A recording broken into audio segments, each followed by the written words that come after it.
لو بتسألي نفسك دايما ليه الفلوس بتخلص بسرعة وليه المرتب مش بيكفي وازاي أعرف فلوسي بتتصرف في ايه، الفيديو ده هيغير طريقة تفكيرك عن الفلوس تماما. في الفيديو ده هنتكلم عن الثقافة الاستهلاكية وازاي نتحكم في مصاريفنا بذكاء، وازاي نعرف كل جنيه بيتصرف في ايه، وازاي ننظم ميزانية البيت من غير ضغط ولا حرمان. هنتكلم كمان عن أخطر العادات اللي بتضيع الفلوس، وإزاي تعملي ميزانية بسيطة جدا للبيت، طرق ذكية للتوفير بدون حرمان، وإزاي تطوري نفسك ماديا كل يوم. وكمان هنعرف مع بعض أسرار الناس اللي فلوسها بتزيد. الفيديو ده دليل كامل لأي بنت أو ست عايزة تتحكم في فلوسها وتعيش براحة مادية أكتر. لو حابة تغيري علاقتك بالفلوس وتبدأي حياة مادية أهدى، فالفيديو ده ليكي. وقبل ما نكمل الفيديو بتاع النهاردة، حابة أقول لكل اخواتي الغاليين على قلبي كل سنة وانتوا طيبين، ويا رب يجعل أيامكم كلها عيد وفرحة وسعادة ما تخلصش أبدا، ويحقق لكل واحدة فيكم كل حاجة نفسها فيها وبتتمناها، ويا رب دايما معايا ومنورين حياتي بوجودكم. يلا بينا نكمل الفيديو النهاردة لأنه مهم جدا. كتير من البنات والستات بيشتكوا من نفس المشكلة، الفلوس بتخلص بسرعة ومش عارفين راحت فين، والمرتب بيخلص قبل آخر الشهر، والبيت دايما محتاج والمصاريف بتزيد. والمشكلة الأكبر إنك ممكن تكوني بتصرفي فلوس كتير لكن مش حاسة إن حياتك اتحسنت ولا حاجة، يعني بتصرفي بس مش بتتقدمي. وده بيحصل بسبب حاجة اسمها الثقافة الاستهلاكية. الثقافة الاستهلاكية ببساطة معناها انت بتتعاملي مع الفلوس ازاي. هل الفلوس بتتحكم فيكي ولا انت اللي بتتحكمي فيها؟ هل كل جنيه بيدخل بيتك انت عارفة راح فين، ولا بتلاقي نفسك اخر الشهر بتقولي انا صرفت كل ده في ايه؟ فالفيديو ده مش مجرد كلام تحفيزي كده وخلاص، ده دليل عملي يخليكي تسيطري على فلوسك بدل ما فلوسك هي اللي تسيطر عليكي. وأول جزء هنتكلم فيه في فيديو النهاردة يعني ايه ثقافة استهلاكية أصلا. كتير من الناس فاكرة ان الثقافة الاستهلاكية معناها اننا نقلل المصاريف وخلاص، لكن الحقيقة الموضوع أعمق من كده بكتير. الثقافة الاستهلاكية معناها إنك تكوني واعية بكل جنيه بيخرج من بيتك، مش مجرد بتدفعي وخلاص، لكن بتسألي نفسك هل الحاجة دي مهمة؟ هل أنا محتاجاها فعلا؟ هل في بديل؟ هل السعر مناسب؟ بمعنى أبسط، الثقافة الاستهلاكية معناها إنك بتفكري قبل ما تشتري، لأن أغلب الناس بتشتري بدافع العاطفة أو الملل أو الضغط أو التقليد، مش بدافع الاحتياج الحقيقي. زي مثلا واحدة خارجة تتمشى تشوف محل هدوم تشتري حاجة ممكن تكون مش محتاجاها أو عندها بديل ليها، أو واحدة مثلا زعلانة تطلب أكل جاهز من بره، أو واحدة صاحبتها اشترت حاجة تحب تشتري زيها وخلاص. كل ده اسمه استهلاك غير واعي، والاستهلاك غير الواعي ده هو السبب الأساسي لضياع الفلوس. أما الجزء التاني اللي هنتكلم عنه في فيديو النهاردة، ليه الفلوس بتضيع من غير ما نحس؟ في أسباب كتير جدا بتخلي الفلوس تضيع، وخلينا نتكلم عن أهم الأسباب دي. أول حاجة المصاريف الصغيرة. أخطر حاجة في الميزانية هي المصاريف الصغيرة، زي مثلا قهوة شربتها من كافيه، طلب أكل سريع، حاجة بسيطة من السوبر ماركت، مواصلات زيادة. كل مرة تقولي دي حاجة بسيطة ومش هتأثر، لكن لما تجمعيها آخر الشهر تلاقيها مبلغ كبير، ممكن يوصل لآلاف الجنيهات. وده اللي بنسميه تسريب الفلوس، يعني الفلوس بتخرج من غير ما تحسي. تاني حاجة وهي الشراء العاطفي. كتير من الناس بتشتري وهي زعلانة، وده خطأ كبير جدا، لأن الشراء العاطفي بيخليكي تشتري حاجات ممكن تكوني مش محتاجاها أو مش هتستخدميها على طول، لكن اشتريتيها لحظة شعور أو إحساس معين، بعدها بيوم أو يومين بتندمي. رقم 3 المقارنة بالناس. السوشيال ميديا خلت ناس كتير تصرف فلوس أكتر. ليه؟ لأنك طول الوقت شايفة ناس مسافرة بتشتري بتغير بتجدد، فتحس انك لازم تعملي زيهم، لكن الحقيقة انت ما تعرفيش ظروفهم ولا دخلهم ولا ديونهم.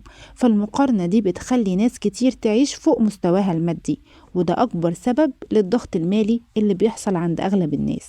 أما الجزء الثالث اللي هنتكلم عنه في فيديو النهاردة، وهو هيعتبر أول خطوة لازم تعرفيها علشان تسيطري على فلوسك.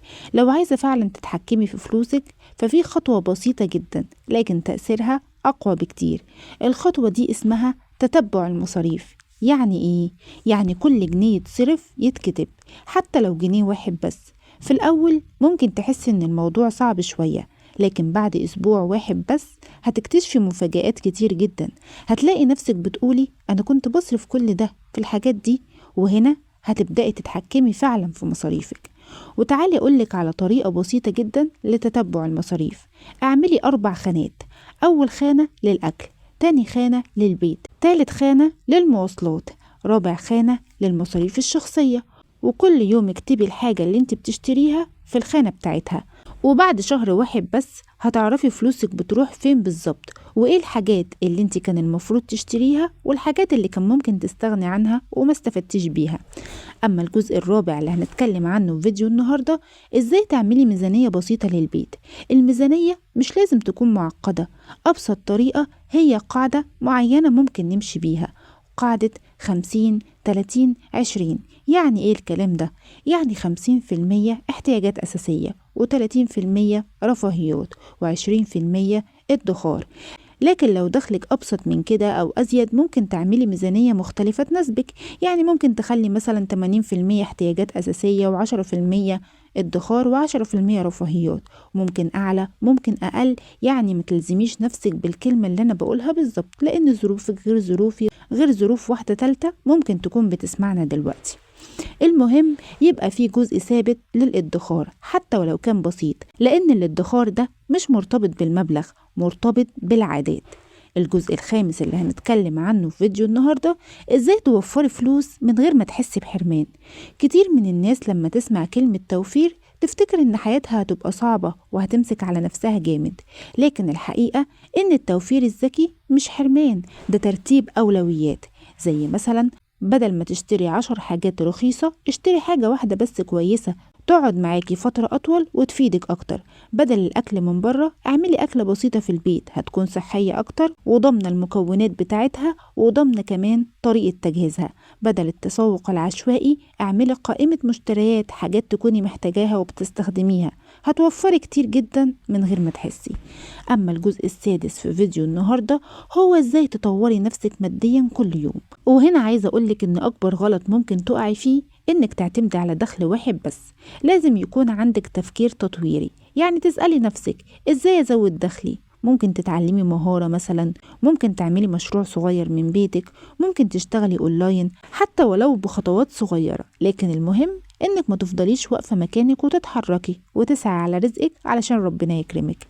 أما الجزء السابع اللي هنتكلم عنه في فيديو النهاردة فهو عبارة عن عادات يومية تحافظ على فلوسك.